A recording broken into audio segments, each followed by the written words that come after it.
Bonjour à toutes, bonjour à tous et bienvenue sur TV Vendée en ce mardi 18 novembre dans votre matinale. J'espère que vous allez bien ce matin. Bon courage à vous si vous apprêtez à prendre le chemin du travail. Bon appétit si vous prenez actuellement votre petit déjeuner. C'est un repas important pour être en pleine forme et bien démarrer sa journée. Journée placée sous le signe du froid. Nous allons en reparler dans quelques instants. Mais avant cela, je vous rappelle que bien sûr, vous pouvez réagir à l'actualité du jour avec le WhatsApp officiel de la matinale dont le numéro va s'afficher. N'hésitez pas à nous envoyer un petit message avec votre prénom et votre commune de résidence. Nous avons reçu sur ce plateau il y a quelques instants André Menet, ancien président pendant 30 ans de la race des moutons vendéens.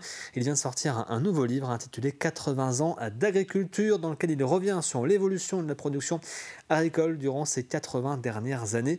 Interview que vous pouvez désormais retrouver sur tvvendée.fr. On regarde maintenant ensemble votre météo du jour en ce mardi et je vous le disais, il fait froid ce matin puisque nous approchons des 0 degrés dans les terres, 2 degrés sur le littoral vendéen. Quelques nuages seront présents sur l'ensemble du département, mais rien de méchant. Dans l'après-midi, le ciel va s'éclaircir, notamment dans les terres. Quelques nuages resteront présents sur la côte vendéenne, à compter 8 à 10 degrés. On regarde maintenant les horaires des marées. Également, pour aujourd'hui, on commence du côté de la Tranche-sur-Mer avec une première basse mer à 9h31, la prochaine à 21h52, pleine mer à 3h17 et 15h37, coefficient de 71 à 73, coefficient qui sera identique au niveau du passage du Gois où la première basse mer est prévue à 9h32, la suivante à 21h53. La première pleine mer était cette nuit à 2h50 et la prochaine à 15h10. Et je vous rappelle que la traversée du passage du Gois peut bien sûr se faire jusqu'à 1h30 avant et après la marée basse. Le soleil, lui, ce matin, se lève à 8h13 et se couchera à 17h28. Et nous fêtons aujourd'hui les Audes. Bonne fête donc à toutes. Et on dit que journée de Sainte-Aude ordinairement n'est pas chaude, ce qui se confirme effectivement aujourd'hui. Et il est temps de faire un point sur l'actualité du jour. Voici le journal.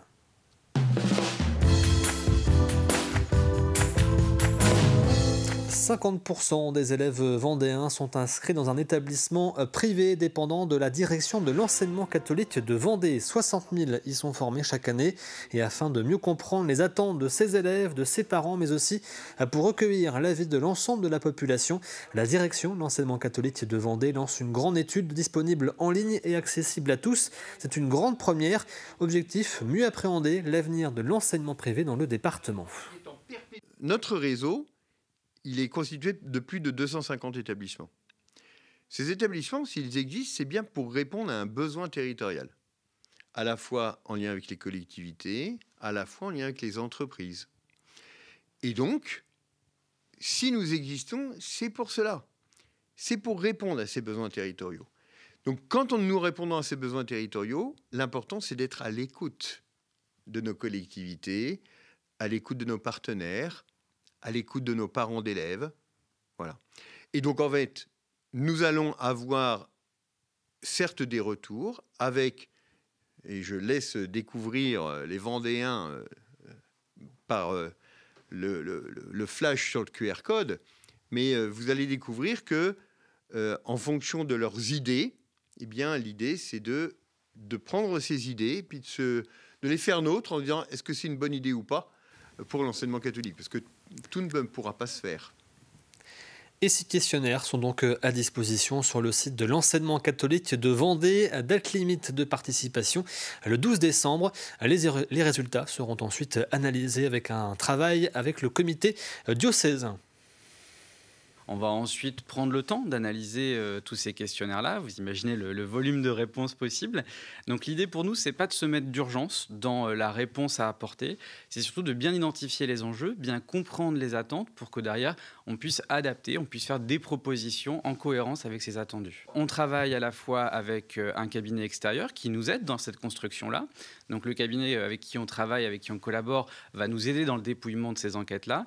Et puis nous, on va également se les approprier ici, au niveau de la direction de l'enseignement catholique, en les partageant avec à la fois bien sûr l'équipe de direction, mais aussi toutes nos parties prenantes, pour qu'on puisse mettre ça en relief. L'idée, c'est véritablement d'aller au plus proche des personnes sur leur territoire. Donc c'est pour ça que notre enquête est vraiment grand public et va s'adresser à toute la Vendée.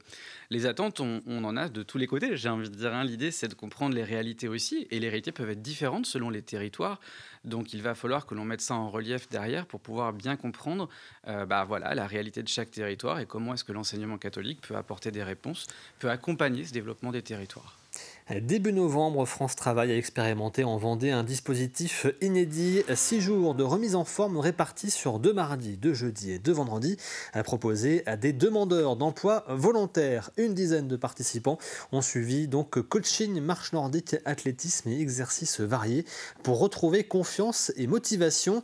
Cette première dans le département et dans la région a pour objectif de favoriser la remobilisation et le retour à l'emploi.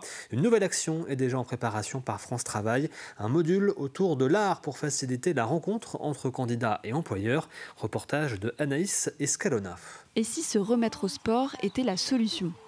Morgane, 40 ans, maman solo, cherche un emploi depuis plus d'1 an.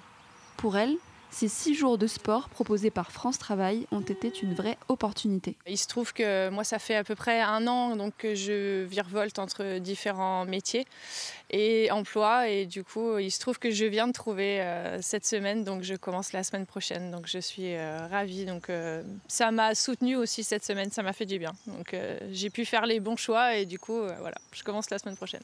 Pour la coach, les séances en collectif ont permis à chacun de se sentir mieux, de reprendre confiance et d'avancer vers l'emploi. Je trouve que ça a été très sympa, les échanges avec le groupe étaient hyper dynamiques. Je pense que c'est une action qui était, en tout cas du côté sport, bien amenée et positif pour eux. Louise Maraval, athlète de haut niveau et finaliste des JO 2024, est venue à leur rencontre pour partager son expérience. Moi, je suis quelqu'un qui est convaincu que le sport, ça peut aider à se sentir bien. Et si on se sent bien, on sera confiant, on sera beaucoup plus à l'aise dans son travail et dans sa recherche de travail aussi. Donc, non, je pense qu'il y a plein de choses qui se recroisent et c'est important, je pense, de mêler les deux. Et ça peut vraiment aider certains de repasser par le sport pour se sentir mieux. Le sport avait déjà été utilisé par France Travail comme outil de remobilisation, mais ce stage de plusieurs jours est une première en Vendée et dans la région. Alors on avait déjà commencé à travailler autour du sport avec des stades vers l'emploi. Et là, on liait activité sportive et recrutement.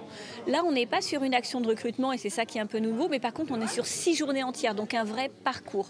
Le matin, les personnes vont se retrouver autour d'ateliers sportifs et l'après-midi, on va travailler plutôt tous ces savoir-être et ces techniques de recherche d'emploi. Reprendre confiance, se remettre en mouvement, se poser les bonnes questions. Après le sport, France Travail souhaite désormais utiliser l'art comme nouveau levier pour aider les chercheurs d'emploi à renouer avec le monde professionnel. Un appel à la grève a été lancé pour aujourd'hui au sein de l'entreprise Fleury-Michon, porté notamment par la CGT. Cet appel semble faire suite à des sanctions de la part de l'entreprise sur 7 de ses salariés dans un contexte social tendu. La CGT demande aux salariés de se rassembler devant le site Fleury-Michon de Chantonnay ce matin et réclame des moyens humains supplémentaires, une meilleure reconnaissance financière et le respect des droits fondamentaux des salariés.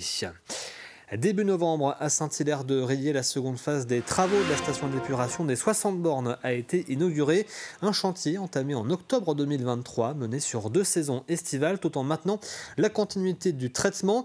Objectif, refaire entièrement le pré-traitement, une étape clé qui permet notamment de limiter les odeurs et qui limite également le rejet d'hydrogène sulfuré, un gaz qui pourrait rendre dangereux les interventions des agents. Le but n'était pas d'augmenter la capacité de traitement, mais bien de réduire les nuisances olfactives, un enjeu majeur pour la communauté de communes afin d'accueillir les vacanciers dans de bonnes conditions.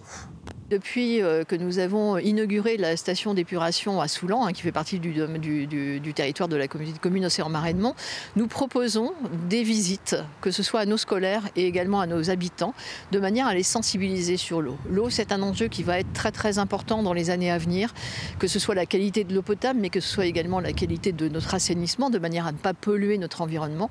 Et le fait de sensibiliser à la fois nos scolaires, et c'est un parcours sur l'eau qui est proposé à tous les scolaires du territoire, territoire et qui est fortement apprécié, que ce soit des enseignants ou des scolaires, et puis également à nos habitants, parce que je crois qu'il est important de savoir ce qui se passe une fois que vous tirez la chasse d'eau, qu'est-ce qui se passe quand vous ouvrez votre robinet, comment on a une eau qui est de qualité et comment notre assainissement est de qualité. Et ça correspond vraiment à des envies de nos habitants de savoir comment cela se passe. C'est aussi une transparence de montrer comment nous travaillons cet assainissement. Le concours général agricole, créé en 1870 et connu pour sa célèbre médaille ornée de la feuille de chêne, s'apprête à recruter ses prochains jurés. Chaque année, près de 5000 produits et animaux sont médaillés. Après un long processus de sélection, une phase départementale, puis la grande finale à l'occasion du Salon de l'Agriculture en février à Paris. La particularité du concours depuis une quinzaine d'années, c'est la mixité des jurys composés à la fois de professionnels et d'amateurs. Et la participation ne cesse de croître. Plus de 24 000 candidats sont déjà en lice et environ 8 000 jurés sont sélectionnés chaque année. L'appel à volontaires est donc ouvert. À vous peut-être donc de goûter, à sentir ou bien de juger et de participer à l'un des plus anciens concours de France.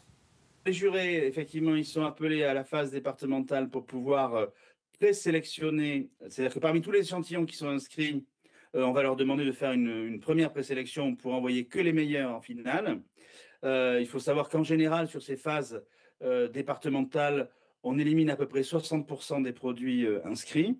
Et ensuite, ils seront convoqués à Paris entre le 21 février et le 24 février 2026 pour pouvoir être jurés sur les phases finales donc, de la catégorie qu'ils ont choisie. Où là, pour vous donner un exemple, c'est un hall complet chaque jour de table qui est rempli par près de 8000 jurés chaque jour pour pouvoir déguster les échantillons finalistes. Et là aussi, pareil, ils testeront une douzaine d'échantillons finalistes pour pouvoir décerner les médailles d'or, d'argent et de bronze du concours général agricole. Et nous nous sommes demandé ce que deviennent les médaillés par la suite. Et le moins que l'on puisse dire, c'est que la célèbre médaille à la feuille de chêne continue de briller pour la brasserie à la Cibule. Depuis 2016, ces bières sont régulièrement primées au concours général agricole. Et ce, depuis donc la création de la brasserie. Hélène et Maxime Bonin ont inscrit leurs produits pour se mesurer à la concurrence. Aujourd'hui, la brasserie produit 140 000 litres par an et une dizaine de bières différentes, presque toutes récompensées. Et pour l'édition 2026 du concours, ils ont à nouveau prévu d'inscrire leur boisson. Reportage de Grégoire de Châtillon. Avec l'American Amber. C'est vrai. Chaque année, ça recommence. L'abbaye de Maizet. Là, on a eu l'abbaye de Maizet, le Graal ultime. C'est le prix d'excellence au concours général agricole.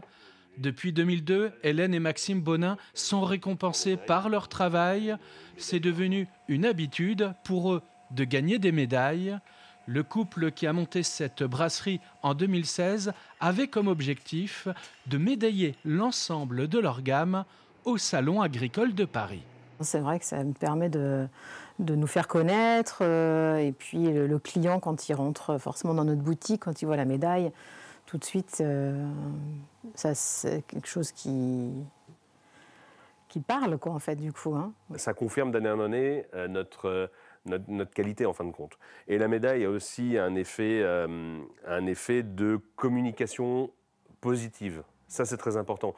Le concours, quand on a une médaille d'or, c'est pas plus 20, plus 50% de chiffre d'affaires en plus grâce à la médaille. Moi, je l'ai pas remarqué de cette manière-là. Résultat, la brasserie La Cibule, située à Maillet, jouit d'une belle reconnaissance. C'est un gage de crédibilité. La médaille, c'est sûr, est un argument pour bien placer ses produits. C'est plus facile, en tout cas, pour s'intégrer dans un rayon et rassurer le client. Et ça lui donne envie de nous tester, forcément, de tester nos produits. Dans une décision, ça peut faire pencher la balance en notre faveur. C'est surtout, en fait, c'est un pouvoir décisionnel, ces médailles. Et ça rassure nos potentiels futurs clients. Du coup, on lance les fûts tout de suite. Comme ils le disent eux-mêmes, 100% des gagnants ont tenté leur chance. Ils présenteront alors à nouveau leur bière à Paris. L'idée, c'est qu'on parle d'eux. Avec toutes ces médailles, c'est leur meilleure publicité. Ouais, ah oui. Et la bière à consommer bien sûr avec modération. C'est la fin de ce journal. Voici un nouveau point sur votre météo de ce mardi. Je vous le disais donc tout à l'heure, eh bien, le froid est de retour en Vendée ce matin. Comptez 0 degré dans les terres, 2 degrés sur le littoral. Quelques nuages sont présents également à nos côtés ce matin. Dans l'après-midi, le soleil sera au rendez-vous. Quelques nuages resteront présents, notamment sur le littoral. Comptez 8 à 10 degrés. Voici maintenant le plus de l'info du jour.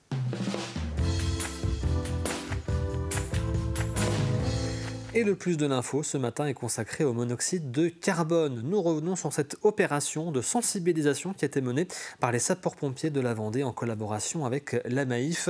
Opération menée dans le centre commercial des Flâneries à La Roche-sur-Yon.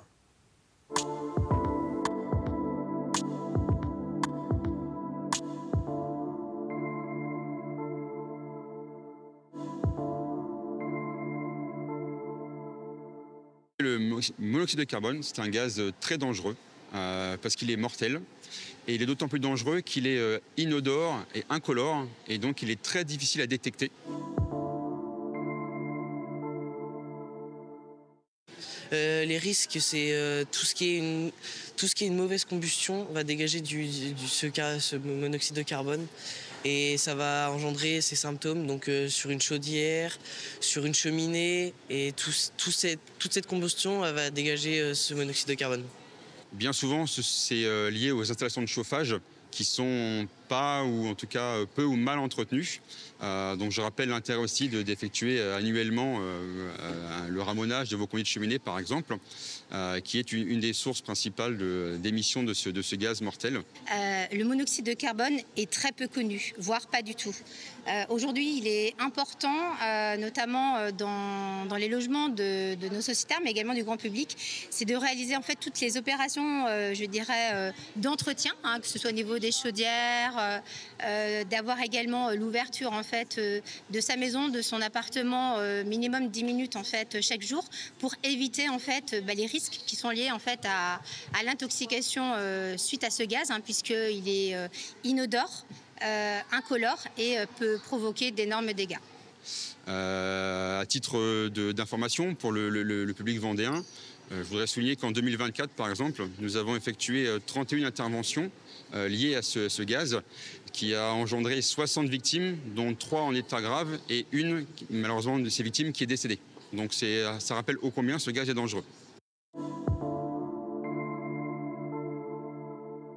Alors, les symptômes les plus évidents, ce sont des céphalées, des maux de tête. L'envie de vomir, par exemple, sont des signes précurseurs. Donc, dans ce cas de figure, il faut ventiler l'habitation et l'évacuer, bien sûr, et puis appeler les secours.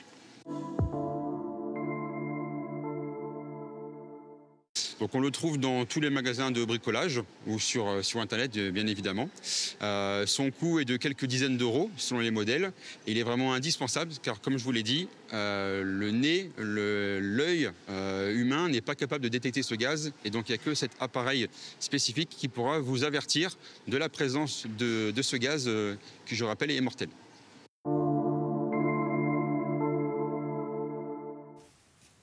Et voici donc pour ce plus de l'info consacré au monoxyde de carbone. Comme tous les mardis, il est temps de parler de santé.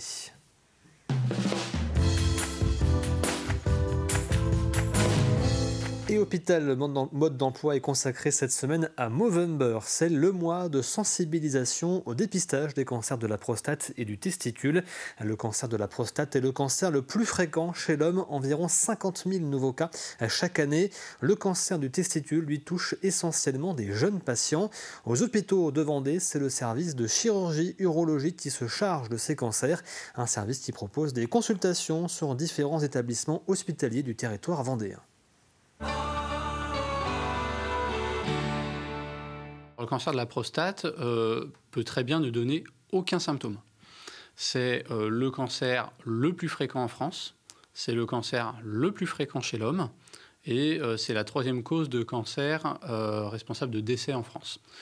Donc on peut très bien avoir des symptômes, on peut très bien ne pas avoir de symptômes. Quand il y a des symptômes, ça peut être des symptômes urinaires, locaux, avec des difficultés à uriner, des envies plus fréquentes d'uriner, mais ça reste très fréquent chez l'homme pour d'autres problèmes.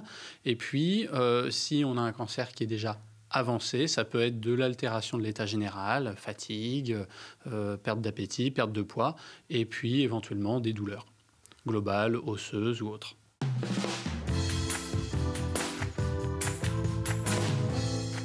Le dépistage du cancer de la prostate, c'est quelque chose qui a beaucoup fait parler de lui et qui a beaucoup évolué ces dernières décennies.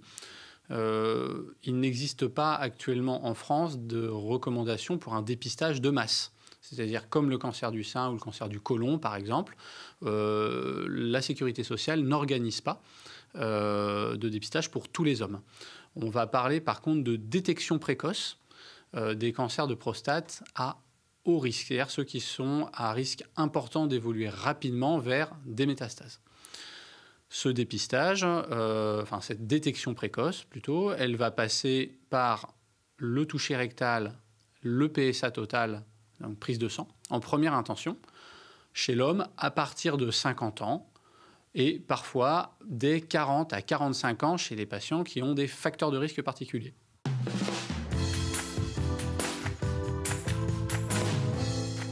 On a des facteurs de risque familiaux et génétiques qui sont ceux qu'on connaît depuis le plus longtemps. Il y a le fait d'avoir des antécédents de cancer de la prostate au premier degré, au deuxième degré dans la famille.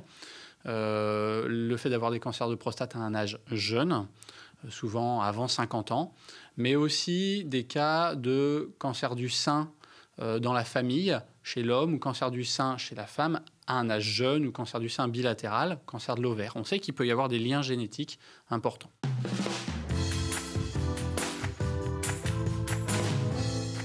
Le cancer du testicule, c'est un cancer qui est quand même beaucoup plus rare que le cancer de la prostate. On est environ sur 3000 cas par an en France, alors que le cancer de la prostate, on est plutôt vers 60 000 cas par an. L'âge n'est pas non plus le même. Le pic d'incidence est aux alentours de 30 à 34 ans pour le cancer du testicule. Ça peut apparaître à partir de 20 ans et jusqu'à 40 ans, c'est vraiment la fourchette la plus fréquente. Le dépistage se fait... Il n'y a pas de dépistage de masse, hein, c'est là aussi la détection par le patient lui-même. Donc c'est ce qu'on appelle l'autopalpation des testicules. C'est le fait de se rendre compte un jour en touchant les testicules, le plus souvent lors de la toilette par exemple, il y a l'apparition d'une petite boule dure sur un testicule. Et cette boule, elle peut augmenter assez rapidement de taille. Ça peut être clairement un signe de cancer du testicule, il ne faut pas hésiter à consulter.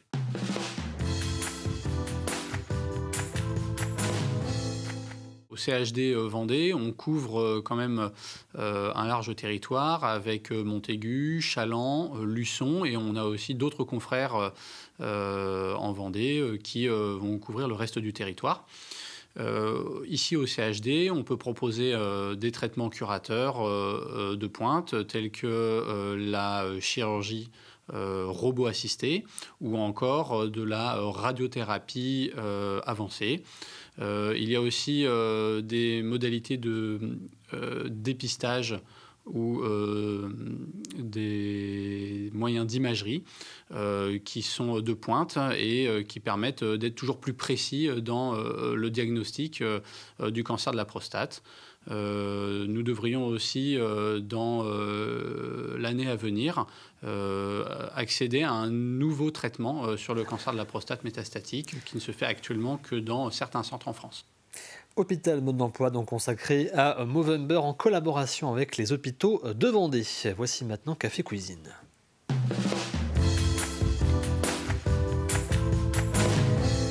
Et à gagner cette semaine dans Café Cuisine, je vous le rappelle, c'est un panier garni avec plusieurs cadeaux offerts par différents partenaires de TV Vendée, parmi lesquels notamment la savonnerie des Collines. Pour espérer donc remporter ce panier garni, il vous faut trouver la réponse à la question de la semaine que voici. Quel est le nom de ce pont emblématique de l'histoire vendéenne qui vient d'être restauré? Je vous rappelle le premier indice donné hier, c'est un petit pont de pierre au nom singulier, symbole du patrimoine vendéen. Voici l'indice du jour. jour, ce pont enjambe la Boulogne, une rivière bien connue du nord de la Vendée. Je répète, ce pont enjambe la Boulogne, une rivière bien connue du nord de la Vendée. Comme toutes les semaines, vous avez jusqu'à vendredi midi pour tenter à votre chance. Rendez-vous pour cela sur tvvendée.fr, rubrique Le jeu de la matinale, où vous retrouvez bien sûr la question de la semaine et l'ensemble des indices jour après jour et tirage au sort parmi les bonnes réponses vendredi après-midi pour espérer donc remporter ce panier garni avec plein de petits cadeaux offerts par différents partenaires de TV Vendée. Nous arrivons tranquillement à la fin de cette matinale. Je vous rappelle que nous avons reçu ce matin à 8h10 André Menet, auteur de cet ouvrage 80 ans d'agriculture, l'ancien président de la filière des moutons vendéens. Si vous souhaitez revoir son interview, rendez-vous, alors je montre le livre, rendez-vous donc sur tvvendée.fr où son interview est disponible en intégralité. C'est la fin de cette matinale. Merci à vous de l'avoir suivi. On se retrouve bien sûr demain matin à partir de 7h et puis rendez-vous à nouveau avec l'actualité, avec le journal à 12h30. Très bonne journée à toutes et à tous devant TV Vendée, bien évidemment.